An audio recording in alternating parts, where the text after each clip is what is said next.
Muy buenos días, estimados amigos, bienvenidos. Váyanse conectando a esta transmisión porque vamos a empezar café con sabor a pasado. Número 40, don Beto Figueroa. Yo pienso que más, uno como 43, ¿no? Número 43 la reunión. Ok, pues el número 40 tengo yo aquí anotado, a lo mejor y... No, ya vamos a la 43. Muy bien. Buenos días a todos ustedes. Siempre aquí estoy acompañando a la doctora, más que todo, a mi abuelito, que ahora es maestro. Es mucho gusto. Alberto Figueroa para servirle. Muy bien, la Sociedad Histórica Centenario de San Luis Río, Colorado, Vocería Literaria y el comité organizador del 19º Encuentro Internacional Poetas Migrantes les dan la más cordial bienvenida a esta edición. Yo tengo anotado aquí la número 40 de Café con Sabor a Pasado. El día de hoy tenemos como invitado al maestro Juan Antonio Contreras con la charla El legado del capitán Carlos G. Calles. Sí, buenos días presentes, buenos días a los que están en la plataforma de Facebook. A la sesión número 40 igual vamos a investigar cuál semana llevamos de Café con Sabor a Pasado. Estamos transmitiendo en vivo desde la Sala de Lectura y Artes Manuel Cuen y del Espacio Cultural Jesús Argiles para todo el mundo por este medio de Facebook. Estamos en la página de Poetas Migrantes. Todos los eventos virtuales serán de esta forma en Poetas Migrantes y le damos la más cordial bienvenida al maestro Juan Antonio. Igualmente, pues saludos a su familia que lo están mirando en este momento y pues bienvenido a don Pavi y a don Beto. Yo quiero agradecer a la doctora Karina Argilés su participación, igualmente a don Beto Figueroa por estar, también a mi papá, aquí don Pablo Cuen Murrieta, con 92 años. 92 años que cumplió recientemente. El día de hoy trajimos un pastel, pues porque el miércoles pasado no pudo venir, andaba un poco enfermito.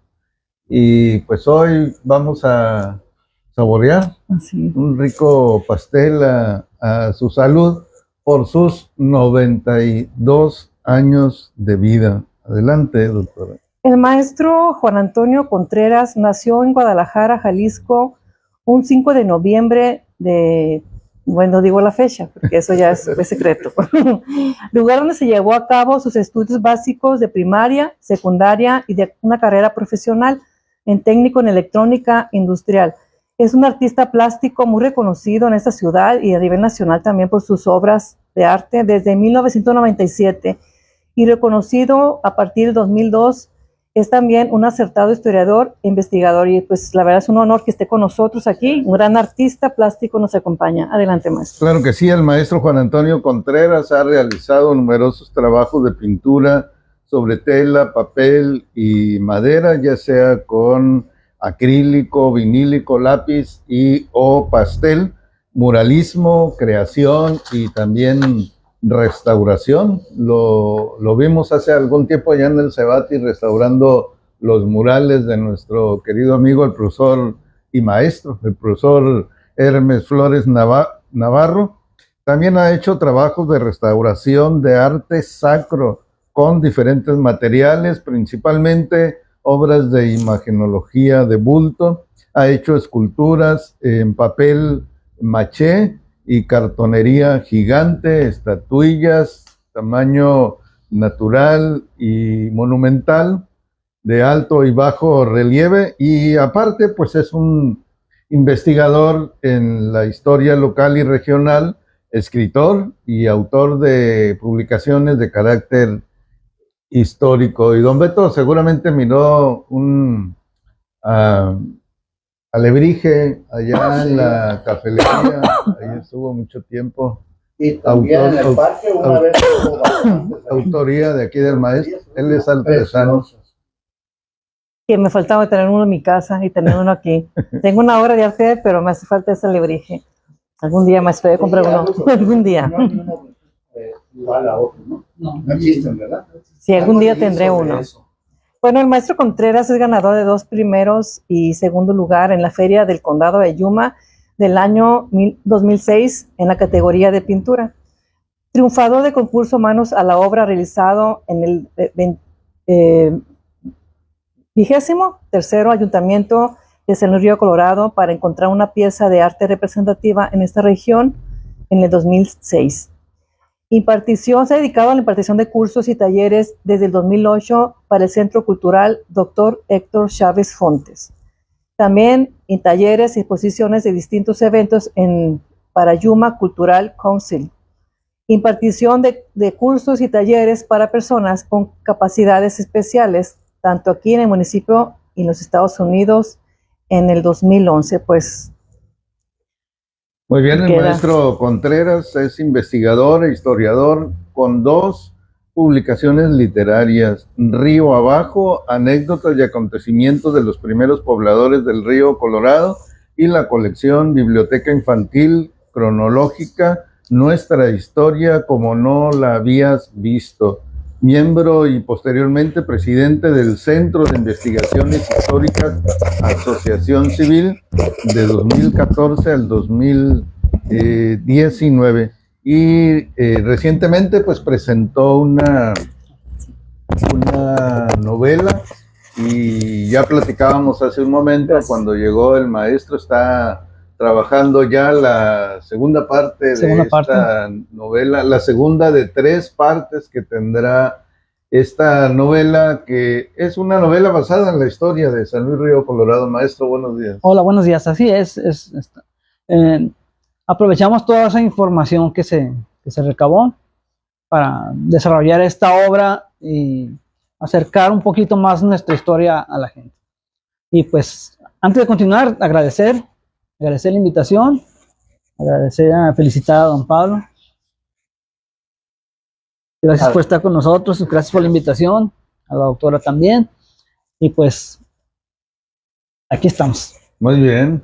El tema que nos reúne el día de hoy, pues es un tema por demás interesante. Es una figura clave en la historia de San Luis Río Colorado. No es la única, por supuesto, porque cuando llegó el capitán Calles a San Luis Río Colorado ya había varias familias. Hubo un antecedente, bueno, 2 antecedentes, que fue Colonia Lerdo y Puerto Isabel. Sí. Y mucho antes había una comunidad originaria asentada en las riberas del río Colorado desde hace 6,000 años. Pero el capitán Calles fue enviado a esta frontera, a la zona del río Colorado, con un propósito: establecer una colonia agrícola y militar, y de alguna manera hacer un resguardo de la frontera, como lo hicieron las autoridades norteamericanas cuando establecieron el fuerte de Yuma. Me supongo yo que la idea fue similar. Entonces, maestro, escuchamos lo que nos tenga que decir acerca de este personaje, el capitán Carlos G. Calles. Muy bien, como usted bien dice, el capitán Calles fue comisionado para no nomás crear una colonia agrícola militar, sino también crear una aduana, ¿sí? La idea primordial era crearla en donde era Puerto Isabel, pero a grandes rasgos, para resumir, él no encontró nada en Puerto Isabel y pues tuvo que buscar otras opciones, y tras vagar por nuestro valle por un par de meses, finalmente llegaron a lo que le recomendaron era el mejor punto para desarrollar esta colonia agrícola militar, que fue precisamente aquí, en donde estaba la Mojonera 204, ¿sí? El capitán llega y pues ya existía, como usted mencionó antes, un rancho con varias familias, y pues se mencionaban rumores de que los estadounidenses querían cruzar frontera. Analizando e investigando, encontramos que estos temores eran también en Estados Unidos, había temores de que por México se cruzaran el ejército hacia ellos. puesto que no querían otro Columbus. Los temores fueron de ambas partes, ya que el gobierno de Estados Unidos trajo desde Texas un destacamento para custodiar la frontera. Se establecieron en el fuerte Yuma. Al llegar el capitán Calles, pues después de organizarse, entabla contacto con las autoridades de Yuma y le hace ver las intenciones a las que venía realmente para evitar aumentar o desmentir esos dichos de que se querían cruzar tanto unos como el otro. Aquí lo que vamos a analizar son 9 puntos importantes en las actividades del capitán Calles, ¿sí? Que se podrían decir que fue su legado, lo que él dejó desde que llegó hasta que lo asesinaron. Son varios puntos que yo considero son importantes, que él comenzó y que actualmente todavía son importantes para este municipio, ¿sí? El primer punto a analizar es el inicio de actividades aduaneras, ¿sí? Cuando él llega, no había en sí una aduana, pero al establecerse ya con su destacamento, pues las autoridades establecen una caseta de vigilancia aduanera. Está documentado que en el transcurso de que él estuvo aquí y ya cuando él fallece, ya existía un punto, una caseta a la altura de la colonia Cuauhtémoc, a un par de cuadras de donde estaba la guarnición militar. Aunque las actividades aduaneras oficialmente iniciaron en 1923, el simple hecho de haber llegado motivó a las autoridades a que ya se estableciera un cruce aduanero en forma, ¿sí? Ese sería el primer punto, el primer legado. A partir de esa situación fue que se generó el que se creara aduana aquí, ¿sí? El segundo punto a analizar aquí o a ver como legado es el inicio de la actividad agrícola organizada. No es que no hubiera actividad agrícola aquí en la región o en el valle, sino que él con los ingenieros que trajo empezó a organizar bien lo que es el rubro agrícola, a tecnificarlo, a hacer mano de la tecnología que se contaba en aquel entonces. Ese era un detalle del capitán Calles, que recurría mucho a la tecnología, ¿sí? Y pues el lugar que encontró fue muy bueno aquí debido a los desechos de las aguas residuales que venían de Yuma, que llegaban al límite de la frontera. Esto lo vamos a ver muy adelante, un poquito más adelante, porque también tuvo mucho que ver para el desarrollo. Había agua suficiente, había agua, el 17, sí. ¿No? Así es.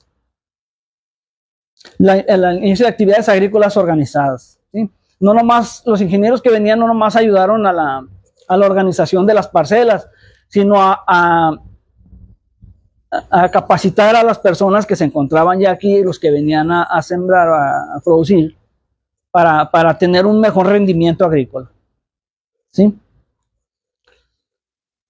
El tercer punto a analizar es la organización urbana, el trazo de la cuadrícula. Él ya lo traía en su visión de una buena organización urbana.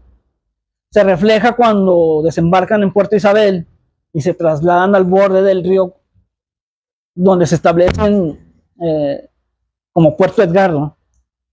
Ahí organizó en cuadrícula el campamento, de manera que incluso nombró un par de calles ahí mismo para tener una mejor organización dentro del campamento, ¿sí? Ya llegando aquí, pues ya organizada el fondo legal, empieza la organización de la organización urbana por el trazo de las calles, ¿sí? ¿Alguna pregunta que quieran hacer? Ya a él mismo también le tocó poner los nombres porque eran nombres muy diferentes a como las conocemos hoy, las primeras calles de Claro, eran nombres muy patrióticos. ¿Me recuerda cuáles eran? Sí, Bolívar, por ejemplo, Bolívar. era una de Una ellas, de las ¿no? calles, sí, Ajá. eran nombres muy patrióticos, aptos a los héroes de la época. Ajá. ¿Sí? Ya desde entonces ella traía su visión de una buena organización urbana. ¿Sí? Y eso se refleja actualmente en nuestras calles, que están muy bien organizadas. Es de las ciudades mejor organizadas del país en cuanto a trazo vial y organización urbana. ¿Sí? Tengo una pregunta. Sí. Donde se sentó pues, pues, el destacamento, ahí estaba el río Colorado. Ahí pasaba el río Colorado. ¿Aquí en San Luis? Ajá. Donde estaba el deporte. ¿Cómo se llama? Un cuartel militar. El río estaba a distancia, pero en las crecidas sí alcanzaba a llegar aquí al borde del médano. Si bien recuerdan, hace un par de años, bueno, hace 20 años, nos tocó todavía la última gran inundación del río. Llegó hasta el Cebatis, inundó Cebatis y llegó hasta el borde de la Cuauhtémoc. Si eso nos tocó a nosotros, imagínense qué no les tocó a ellos cuando el cauce del río estaba en su mero apogeo. Otra pregunta. Sí. Habló de que también se estableció una aduana. Ya existía la de algodones, ¿verdad?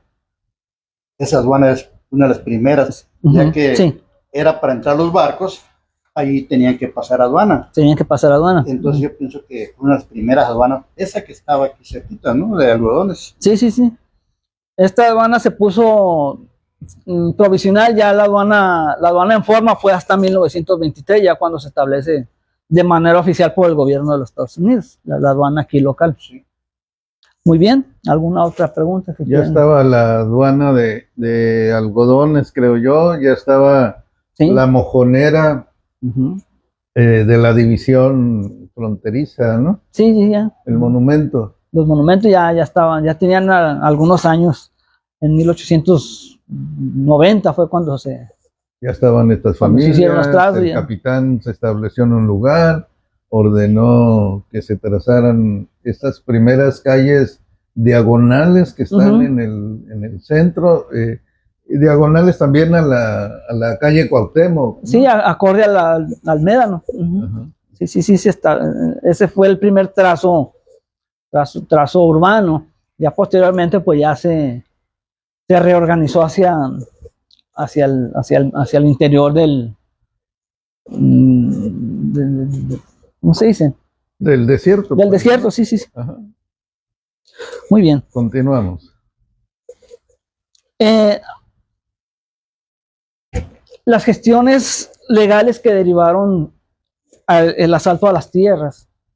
Cuando llega el capitán Calles a San Luis, bueno, aquí antes lo que era el rancho,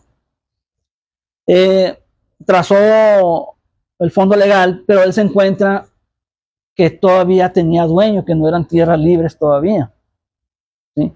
Entonces, él fue de los primeros o pocos que empezaron a gestionar hacia el gobierno federal, el gobierno del estado, la liberación de estas tierras para otorgar.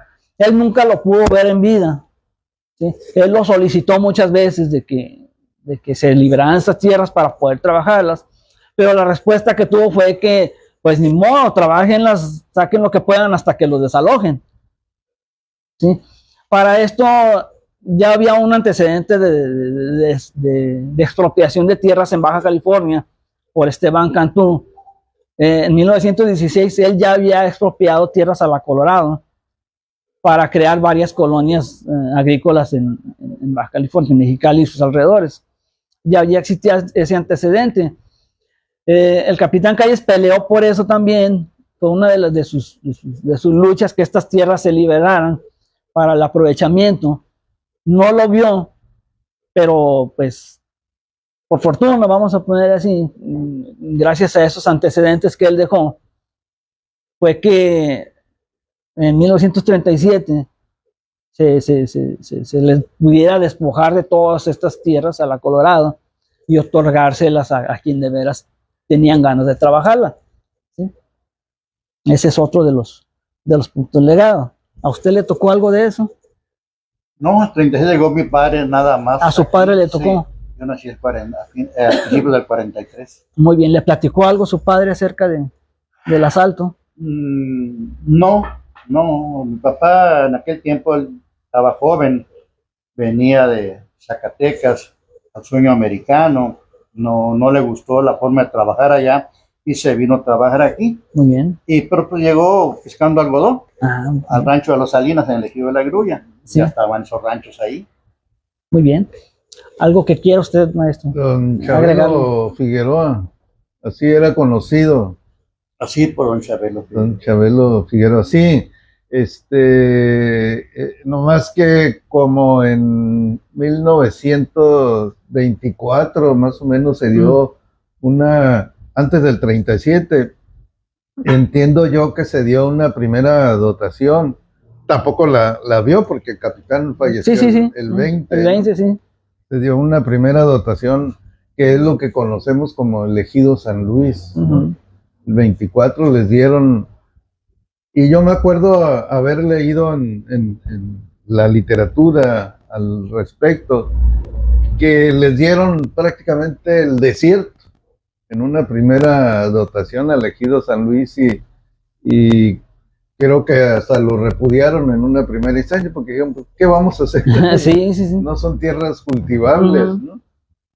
Y sin embargo, pues hoy tienen una gran importancia porque sobre todos esos terrenos está construida la ciudad. Se fincó la ciudad sobre. La buena, yo creo que ¿qué será? 70-80% de la ciudad, porque ya hay otros ejidos Ujú. que abarcan parte de la mancha urbana, ¿no?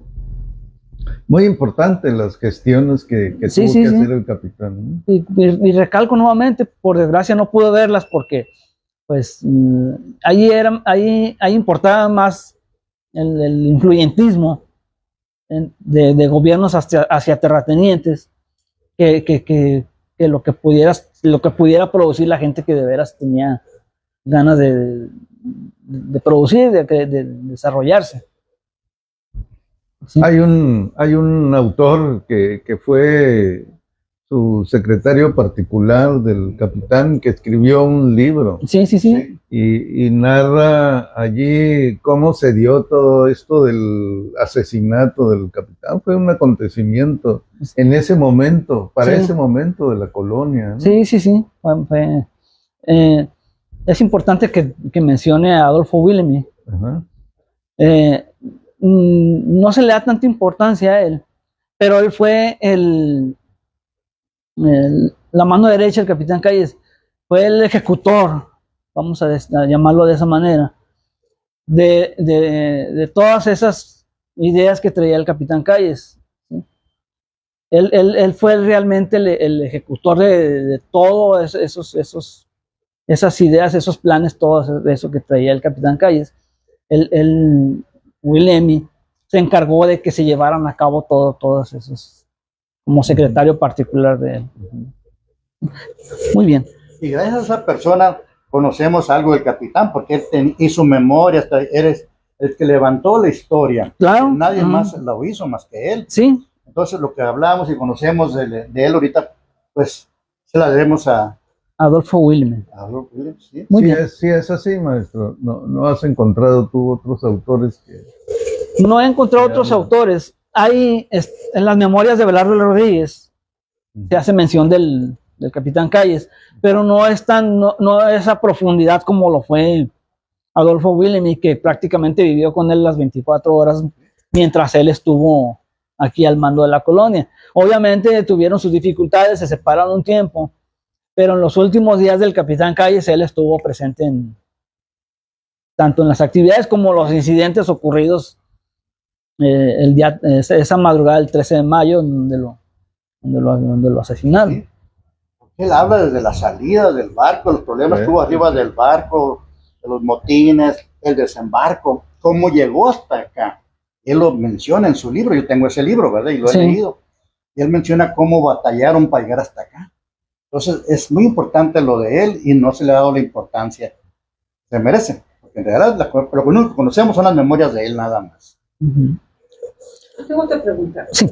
Hay controversias de que estaba fundado San Luis y había había colonias. ¿Usted considera que el capitán fue el fundador de aquí por tener fondo legal, por empezar el fondo legal, fue el fundador de San Luis? Muy bien. ¿O uno de los? Se le considera el fundador porque él realizó el documento. Como en toda documentación legal, quien registra es quien lleva la autoría en este caso, ¿verdad? En este caso, pues el padre de San Luis sería el capitán Calles, porque él firmó el documento donde se hizo el fondo legal. Pero en sí, quienes fundaron realmente San Luis fueron, en su gran mayoría, personas que emigraron de la colonia Lerdo después de su cierre, ¿sí? Ellos fueron los verdaderos padres de San Luis, los que vinieron, trabajaron y empezaron fue el génesis de nuestro pueblo antes de que llegara el capitán Calles, ¿sí? Inclusive este rancho se menciona mucho más atrás, cuando todavía estaba en función de la colonia Lerdo. Era un punto de paso referente, donde ya se menciona que al borde de la frontera, junto al monumento 204, ya existían familias, principalmente de los Domínguez, que eran los que criaban cabras para hacer quesos y para el consumo de ganado, como ganado. La familia Osuna Domínguez, ¿no? Sí. Sí. Sí, nomás era una duda porque se escuchaba comentarios. Sí. Pero políticamente yo creo que sí se lleva el mérito, ¿verdad? El mérito por animarse a venir a estos lugares tan calientes. Si hay preguntas o comentarios ahí en la transmisión, doctora, Sí, nos interrumpes. Está Edith Yadira Reyes, que pues es de la Comisión Histórica de... Saludos a todos los de la comisión. Ajá, de la comisión. Y saludos a todos los ponentes, muy buena transmisión. Sobre historia de todos deberíamos conocer, pues también saludos al maestro Contreras. Y ya es todo. Perdí. Sí, me perdí. Adelante. Muy bien. Otro de los legados del capitán Calles es el establecimiento de las relaciones, vamos a decir, políticas, de las buenas relaciones entre Yuma y Baja California, ¿sí? Estas relaciones iniciaron en septiembre de 1917, un par de meses después de la llegada del capitán Calles, en la ciudad de Yuma. En esa festividad se reúne en lo que era el alcalde de Yuma, con comerciantes, el capitán Calles y Esteban Cantú. En esta festividad tocó la famosa banda de Esteban Cantú, que era muy reconocida en la región. Y en esta reunión, en entrevista con el capitán Calles, habló de las buenas relaciones que tenían con Baja California y del entablamiento de las relaciones que se iban a iniciar con la ciudad de Yuma. Tan buenas relaciones se forjaron que actualmente pues Yuma nos consideran como ciudades hermanas. Se consideran San Luis y Yuma como ciudades hermanas, ciudades que nacieron a la par, ¿sí? Contrario a lo que se dice de que Esteban Cantú era enemigo del capitán Calles, ¿sí? Pues realmente no había mucho roce. Se critica mucho a Esteban Cantú por el hecho de que la visión de Esteban Cantú era de que prefería estar a favor de quien estuviera en el gobierno que estar en contra, porque la prioridad de él era el desarrollo de la región de Baja California, y él prefería estar en buenos términos con el gobierno en turno que estar peleado con un gobierno federal, ¿sí? Tan lo criticaban que lo llamaban traidor cuando matan a Carranza y entra el nuevo gobierno y él se pone a disposición del nuevo gobierno, ¿sí? Aquí las relaciones fueron muy buenas, inclusive desde que entró el cañonero Guerrero, que quedó estancado en el río. Esteban Cantú mandó personas a caballo a ponerse a disposición del capitán Calles, porque sabían que venía el contingente, y mandó personas a ponerse a disposición por si necesitaban apoyo del gobierno de Baja California. Obviamente no hubo necesidad y pues todo siguió su rumbo, ¿verdad? Pero eso fue también otro de los legados del Capitán Calle, las buenas relaciones entre ciudades vecinas, ¿sí? Sobre todo aquí con la ciudad vecina de Yuma, ¿sí? Tengo otra pregunta. Sí. Yadira Reyes, de la Comisión de Asuntos Históricos del Museo, ¿verdad? Dice, pregunta para el maestro Contreras. Tengo entendido que los primeros asentamientos fueron hechos por las señas Cucapá, por lo que no se les reconoce como primeros pobladores, dice, porque ya estaban asentados en estas tierras antes de la llegada del Capitán Calles, es la controversia que le... Muy bien.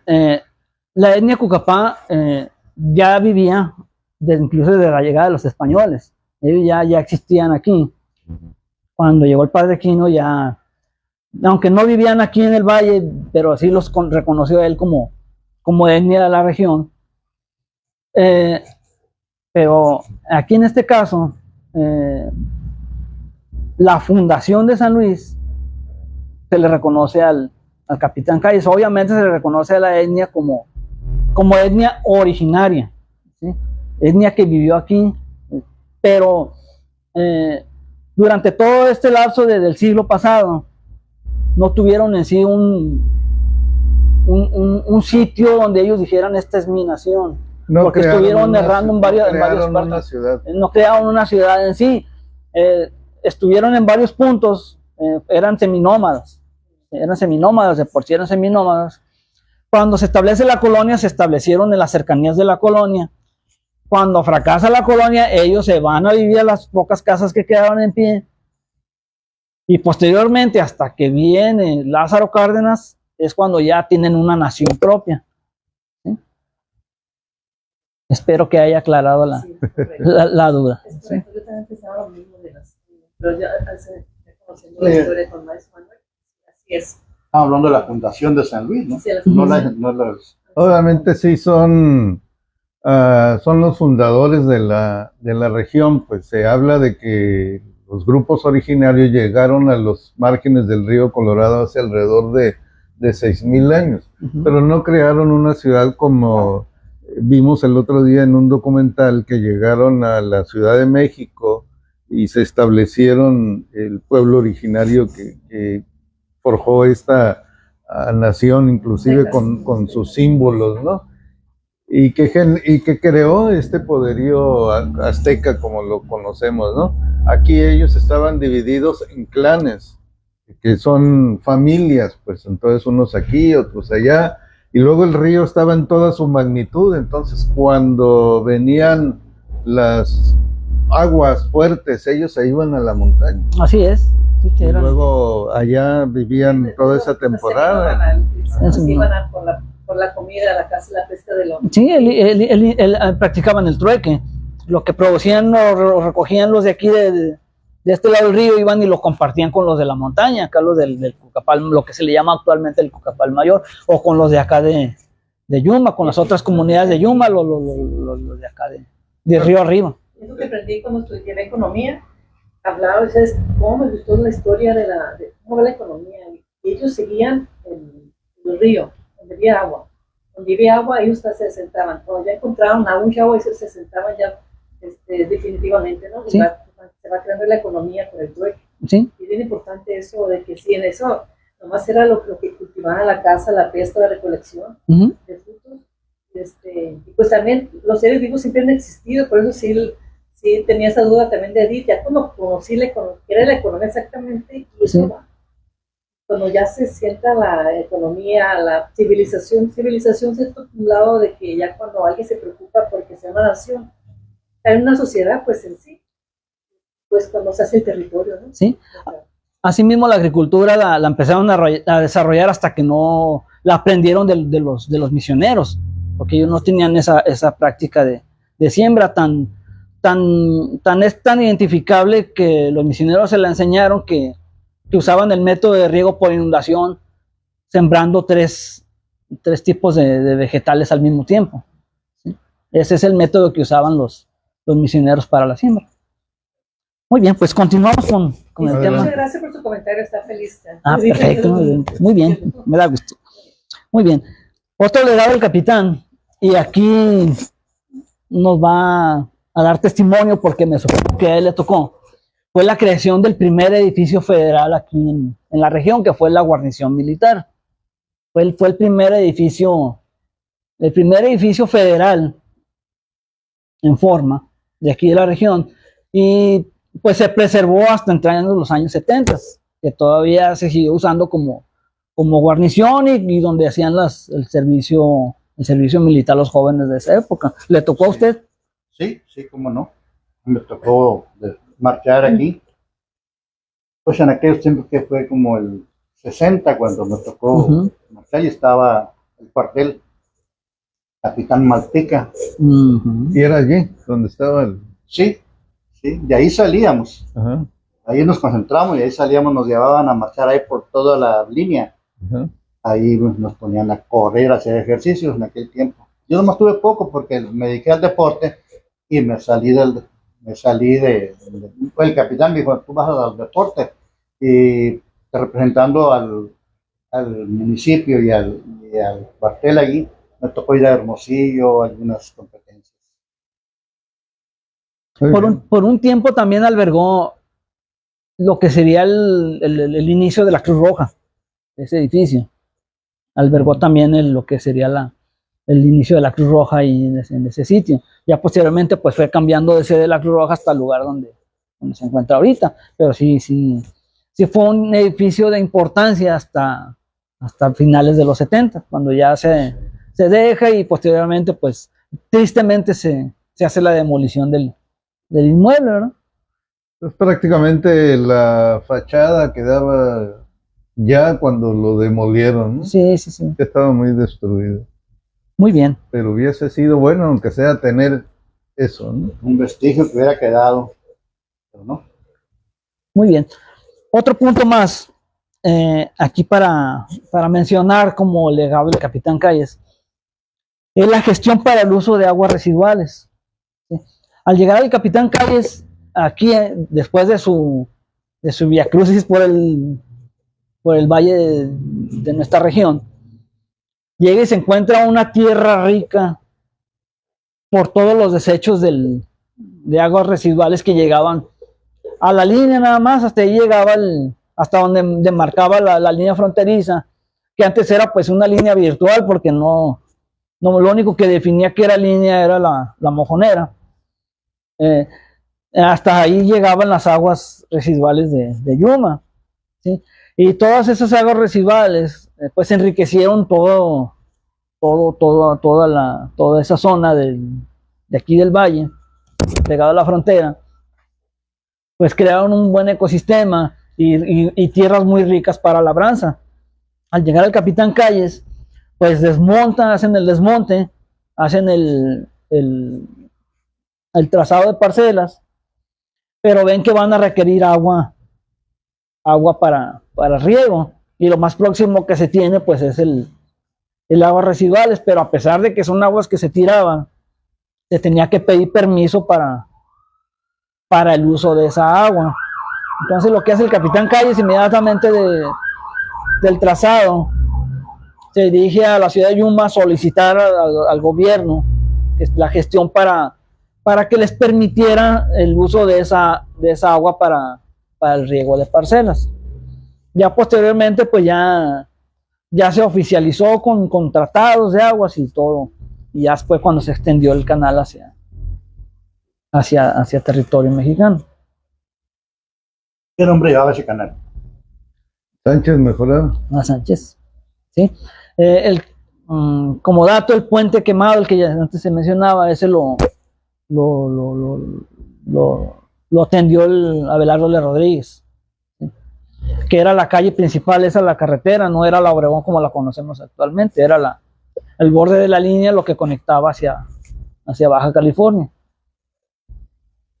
Muy bien. Otro de los... ¿sí? Hubo problemas con eso, porque al último mandaban ellos agua salada, porque lavaban las tierras en Estados Unidos, sí, y las aventaban al canal. Entonces también el distrito de riego de San Luis pues prohibió también que mandaran sal por el Sánchez Mejorada. Entonces tuvieron que hacer el Welcome Monroe, para sacar, porque ellos siguen lavando las tierras y le sacan toda la sal y la avientan al hueco como ahorita. Muy bien. Pero en aquel tiempo se lo echaban al rancho Mejorada y pues ensalaban también parte de las tierras que agarraban agua ahí. Por eso es que Recursos Hidráulicos metió unas peticiones de que, pues, que vieran la forma de sacar el agua sin perjudicar. Ellos construyeron el vuelto mojado en Estados Unidos para tirar sus aguas y mandarlas hasta el Golfo. O sea, mandarlas directamente hasta... Ajá, pero eso lo hizo ya Estados Unidos, porque a México le prohibió que echara el agua salada al Sánchez Mejorado, porque ahí se tomaba para riego. Sí. Y pues estaban ensalando muchas parcelas, hablando de sal. Así es, por ahí en el libro Datos Históricos de San Luis Río Colorado de mi abuelo habla un poco de esto, cómo particulares van y acuerdan allá, o no sé qué otra autoridad, sí. y pues se molesta el capitán porque dice, no puedes hacer eso, ¿no? Sí. Si no era la autoridad, pues no podía convenir. Entonces allá en Yuma estaba, bueno, pues viene uno y me dice una cosa y luego viene otro, ¿a quién le voy a hacer caso? Sí. Otro de los legados, vamos a decirle de esta manera, es las comunicaciones, ¿sí? Entre los medios, entre las formas de comunicación, pues sería la gestión que hizo el capitán Calles a la ciudad de Yuma para que se tendiera a la aduana o al borde de la frontera una línea de teléfono y de telégrafo para poder mantenerse en contacto tanto con las autoridades de Yuma como con el gobierno del estado. Todas esas comunicaciones se mandaban a Yuma o él iba a Yuma y después se transmitían hasta Hermosillo o a quien él quisiera comunicarse.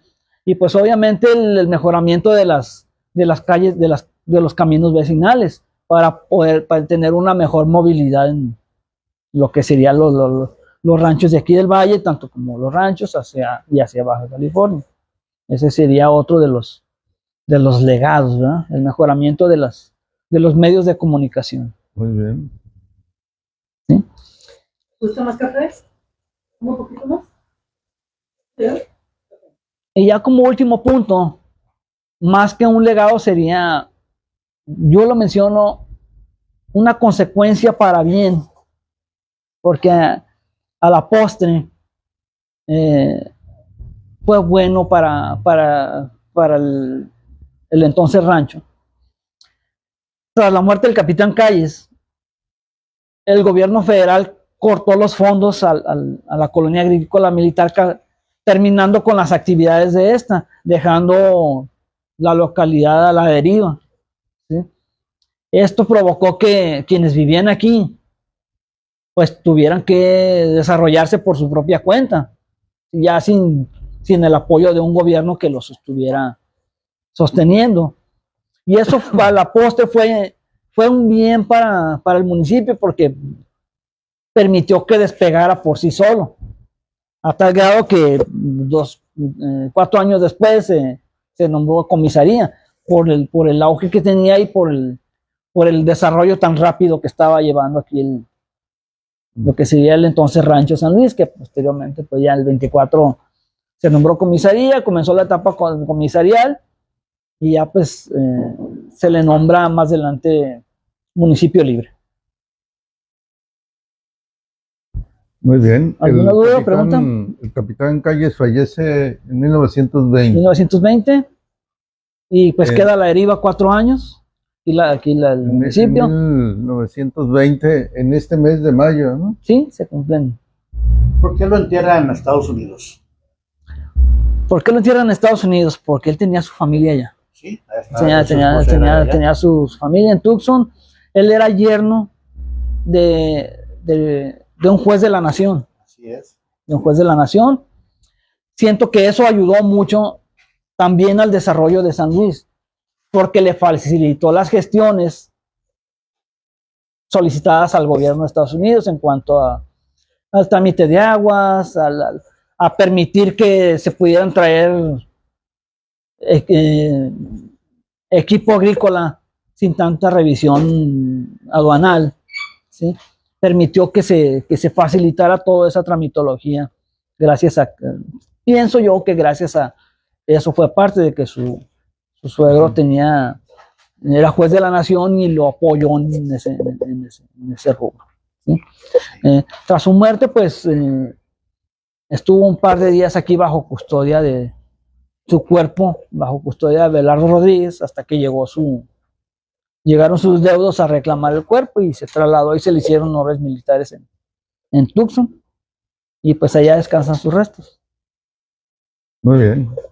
Otro personaje que es interesante lo vamos a ver dentro de pocos días porque nos van a presentar ¿Sí? un nuevo libro sobre la biografía de Abelardo L. Rodríguez. El caso es que mientras el capitán Calles estaba formando la colonia agrícola y militar, el que fue gobernador del estado de Sonora y luego también del territorio de Baja California y presidente de la República, estaba aquí muy cerca ahí de donde nació don Beto, Así es. ahí en el ejido La Grulla, en el Así, Alamar. en el Alamar.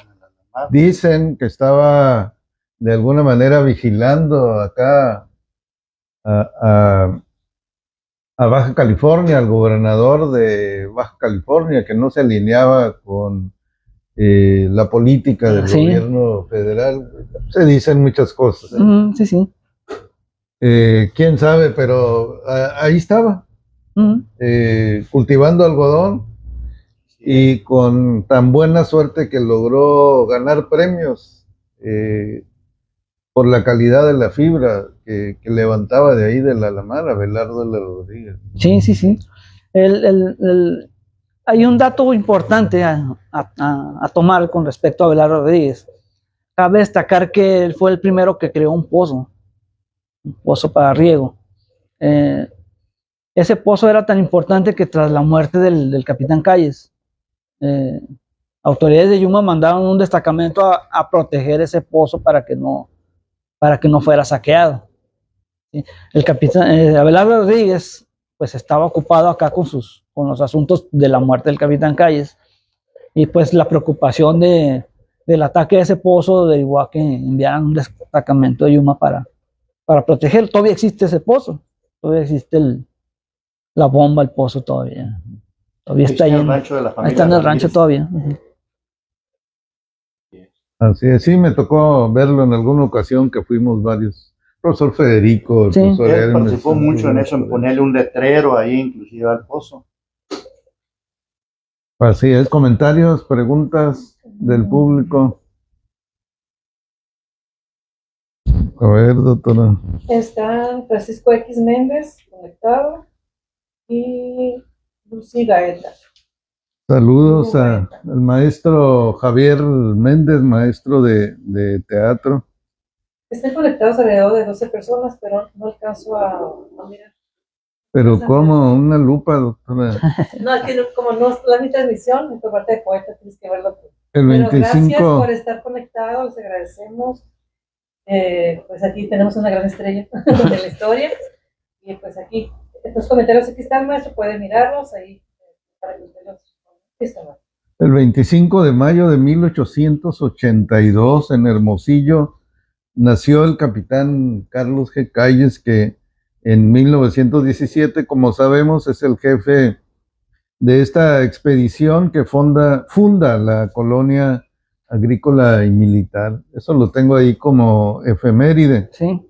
Y luego recordar también que el 28 de mayo de 1957, en Durango, nació el médico poeta Elías Jaques Quiñones.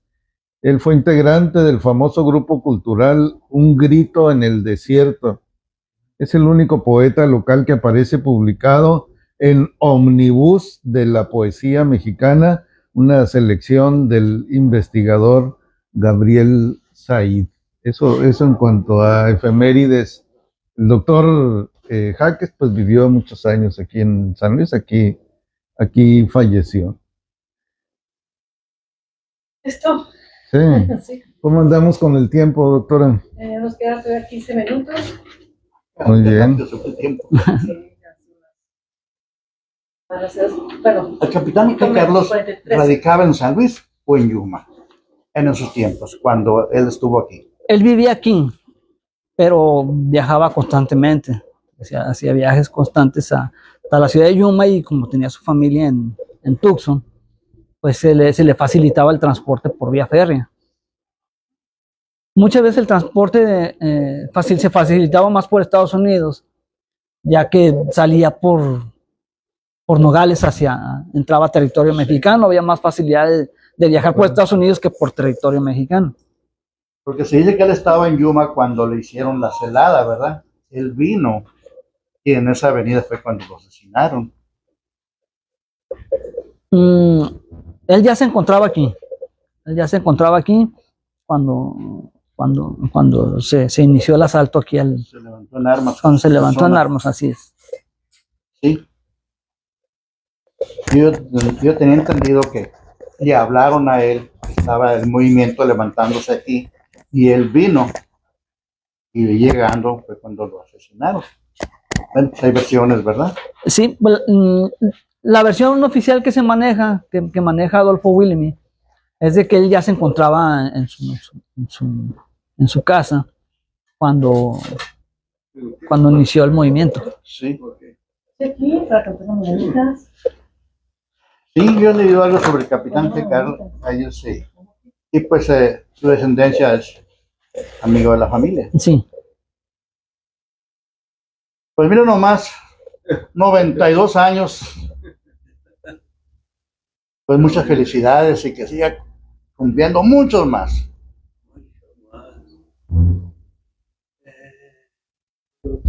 Muy interesante esa historia, su llegada, cómo sufrió para llegar hasta acá. Por ahí por nomás. El motín que estuvo arriba del... Hablando de eso del motín, se dice que hubo un motín porque él buscaba la forma de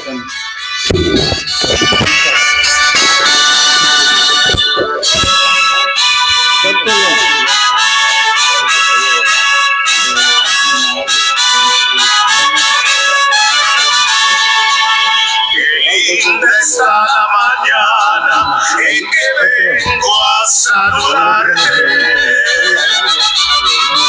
Venimos todos con gusto y placer a felicitarte. El día en que tú naciste, nacieron todas las flores. Y la pila del bautismo cantaron los ruiseñores. Ya viene amaneciendo, ya la luz del día nos dio. Levántate de mañana, mira que ya amaneció.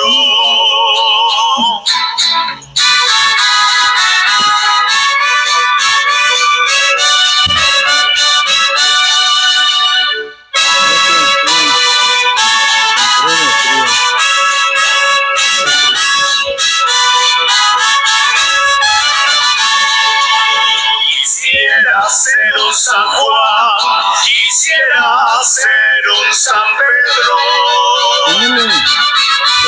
y venirte a saludar con la música del cielo. Volaron 4 palomas por toditas las ciudades. Hoy por ser día de tu santo, te deseamos felicidades. Hojas, fines y flores, este día voy a adornar. Hoy por ser día de tu santo, te venimos a cantar.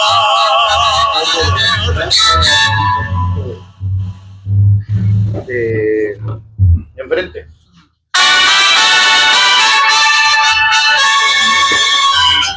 No, ya no te falta nada. Ya en realidad es puro mojo ya. Originalmente yo la doné al museo. tan dichoso, que tu santo te encuentre gustoso y tranquilo tu fiel corazón. Vive, vive feliz en el mundo, sin que nadie perturbe tu mente. Pondremos un laurel en tu frente, con el oro y las conchas del mar. No conocemos a nadie como periódicos que hablan de aquí de Madrid, colaborados con Dios bendiga este día venturoso y bendiga la prenda que adoro. Los ángeles cantan en coro por los años que vas a cumplir. Las estrellas se visten de gala y la luna se llena de encanto al saber que hoy es día de tu santo.